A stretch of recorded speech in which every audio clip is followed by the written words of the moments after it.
It's hot. Following a program, a predetermined plan for your training is the best way to make forward progress, but it can feel pretty stifling sometimes, and I was feeling that way, so today we decided to come out to a park, pick one object, and try to figure out as many movements or exercises we could do on that object, and we chose a picnic table. So today in this video, we're gonna show you how you could get a full body workout in just with this one simple object, a picnic table. Let's get to it.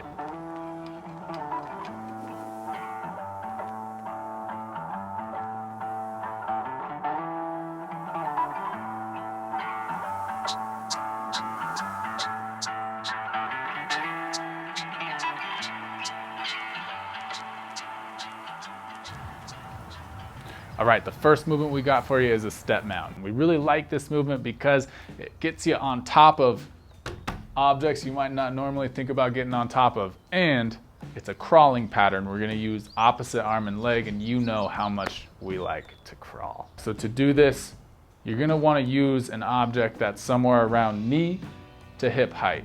You can go higher later if you're feeling confident. So for you, you may wanna use the smaller part of the picnic bench to start with, or you may be ready to just start right up top. You'll figure that out on your own. So here's the pattern. We're gonna put one foot on top and the other hand, opposite hand, on the picnic bench. Cool? So it's important to keep your foot and hand a good distance apart. You're not gonna put them too close together, and you'll see why in a sec. So here's how the movement goes. I'm going to push equally through my foot and my arm to lift this foot off the ground. And when you're first starting, just feel that lift. Feel that you can support your weight here. You feel balanced. And when you're ready, we're gonna lift that foot up, put it down, and come to a squat. And this squat should be a fairly relaxed squat. Doesn't need to be heels down if you don't want. Then we'll place the hand back down, bam, step, come back slowly to the ground. Now, if you put your hand too close, this is where it'll get really challenging, because now I have nowhere to put my foot. I have to get it so close and squeezed up tight there. Very uncomfortable. It's better to just give yourself a lot of room to splay out. Cool? Notice I'm using this other arm like a tail. It counterbalances me, right? So if I wanted to lift this leg out super high, I'd probably want to get this arm out long. That way I stay counterbalanced.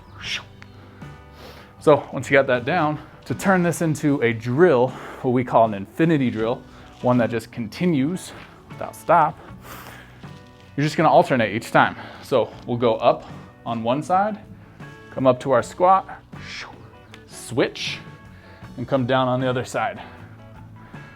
And then do that same side on the way up, switch, other side, right? And this can get going as quick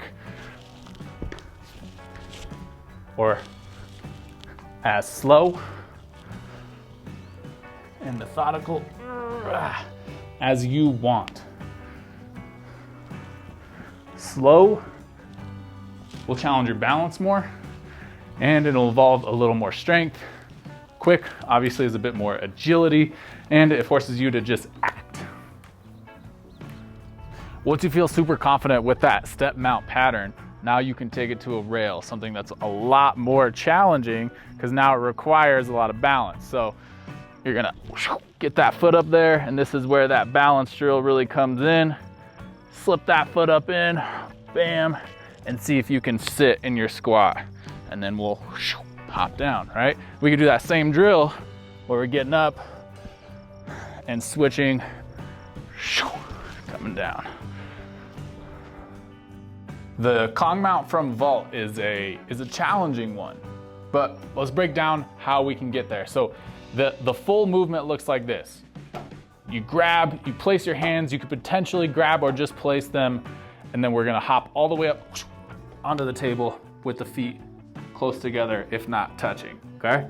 Now, again, that's fairly challenging, so the way we work on this, grab onto your picnic table. I think grabbing is better for this one to learn.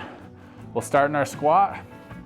And now the key here is you're gonna keep your elbows straight the entire time. No bending the elbows. And keep your shoulders really active. Always pushing and pulling, never just relaxed in the shoulders, okay? There's always a push and a pull. So we're gonna start out by just trying to jump the hips up as high as you can. Right?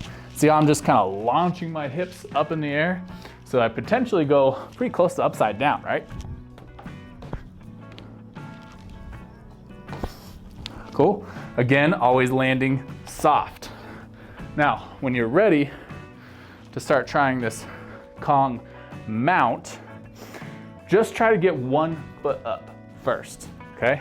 So we go from here, I'm gonna jump up, I'm just gonna get 1 foot up, okay? And what's often helpful is instead of trying to continually keep your hands on,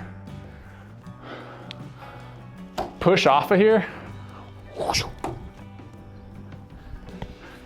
push, so that launches you even higher and it gives you room to get your legs up. Right? Once you're able to do that, the next step is just getting both legs up. So now, instead of doing one leg, I'm gonna keep my feet together. I recommend taking this slower than you would think, as in, don't go too quickly to try and just go for the full 2 feet at one time. It's pretty challenging and it can be high risk. You can clip your toes and fall forward. So maybe you actually put something soft in front of you just in case. But here's the movement. Get your hips up as high as you can. Get the feet down and you can disconnect with the hands if you need to. All right. Landing in that squat, landing nice and soft. Cool. That's the Kong mount. I'm sure everyone's done step ups before, but you're probably leaving a lot on the table if you're not doing them this way. So how we're gonna do a step up is, instead of giving a big push where I'm gonna drive with that bottom foot, I'm going to actually not use my bottom foot at all, right? So it's more of a single leg squat where the only reason my foot touches the ground is it's a target to tell me when to go back up. So I'm gonna pull my toes up so I'm not tempted to push through my toes. I tap my heel to the ground, bam, and come right back up. I don't put any weight in this foot, okay? Now here's the key points. I wanna make sure that my knee and hip in alignment, right? Common thing we'll see is the knee dropping in, hip swinging out. Make sure everything stays in a nice line there. And to do this well, you need your weight to be forward over this leg, because everything about this movement, by the hips going back, it makes you want to fall backwards. So we're trying to keep our center of balance over our base of support. The way we do that, reach the hands forward, push the shoulders forward, everything you can, drive the knee forward so that you don't fall backwards. Cool? The nice thing about this is it's super scalable. If the step you're using is too high, just place something on the ground. Use your backpack so you could have a different target, right? Or if you want to go higher, you just find something higher to step up on, right? So once we get to a pretty high level here, sometimes you actually can't get your knee far forward enough to be able to stand up. So you may need to lift this heel off a bit, all right? And get into this position and then step up. And again, no matter what the height, we're trying not to use that bottom foot, right? So at a higher height, I really gotta make sure all my weight's forward, tap that heel to the ground. Where is it? There it is. And get back up. Cool. I love this exercise because it's so scalable. Anyone can do some version of it. Jumping and landing are not only basic skills that every human being should be able to do, but They're also great workouts because they recruit so many muscles. So let's talk about how we're gonna do this well. The key to jumping and landing well is the arms. So pay attention to the arms here.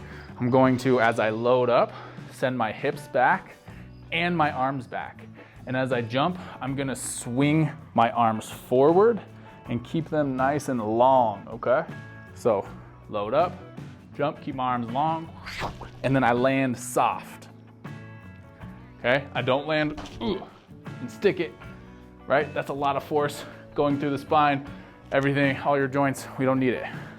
Now, with the landing, I'm gonna reach my arms behind me, step off, and then the second I touch the ground, my arms are gonna come forward to consolidate energy, right? Notice how much I absorb the ground. I'm soft, everything bends as I land, right? That's how we make a landing nice and soft. Cool?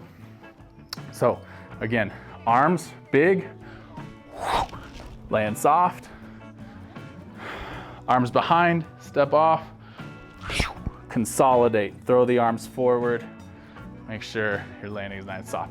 Now, as we go up higher, everything just becomes a lot more exaggerated.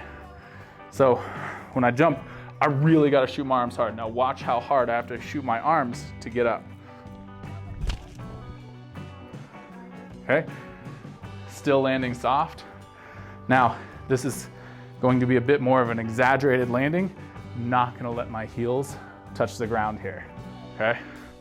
Step off, whoop. A little too far forward on that one, but you get the idea.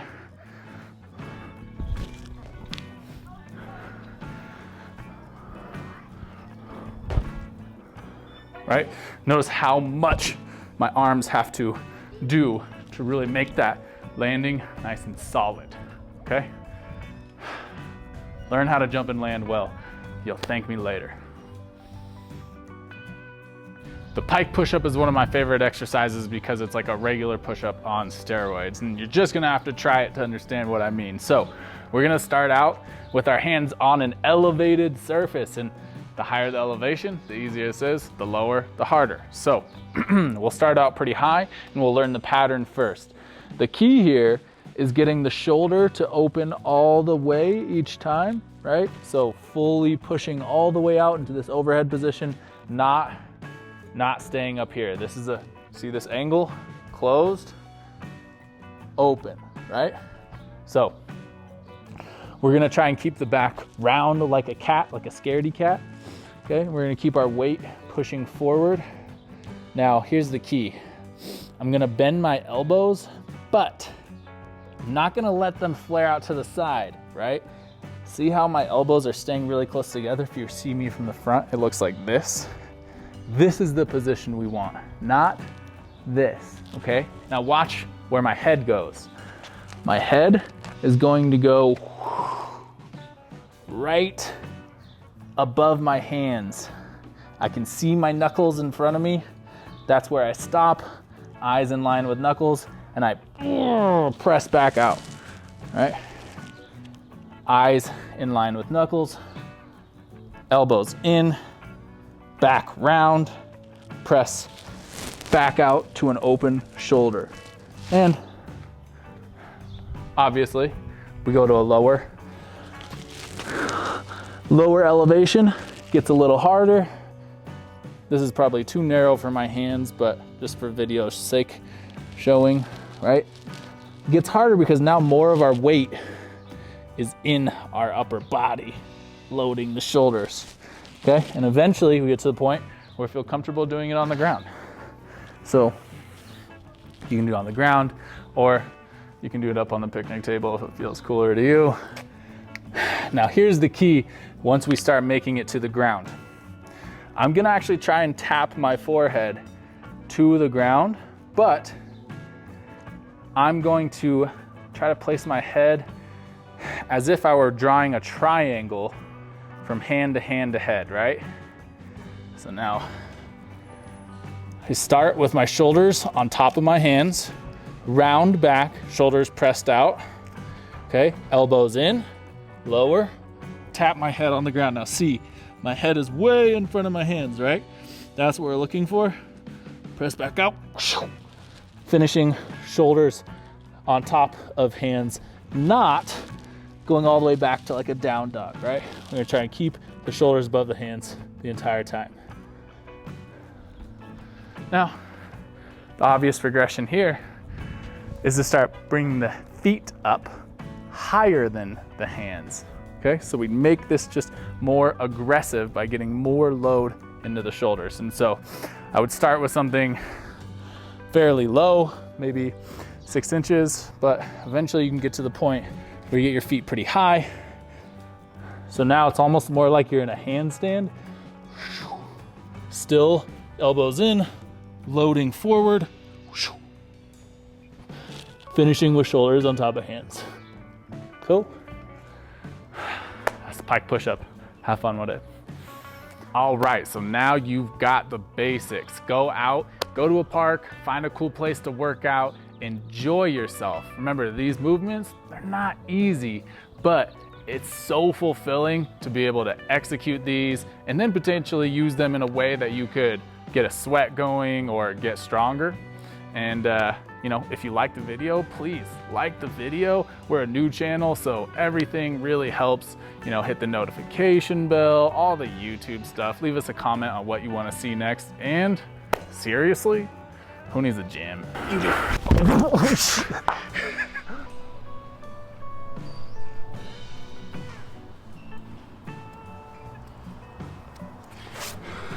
Tell you what, a lot of people forget the basics after they've been training for a while, but always come back to the basics. It pays off. You're never too good to practice the lowest level stuff. Tell you what, a lot of people start training, myself included, start getting a little ego and like, I don't need the basic stuff, but man, having those building blocks and coming back to them regularly, it's gold, man. There's gold to be found there.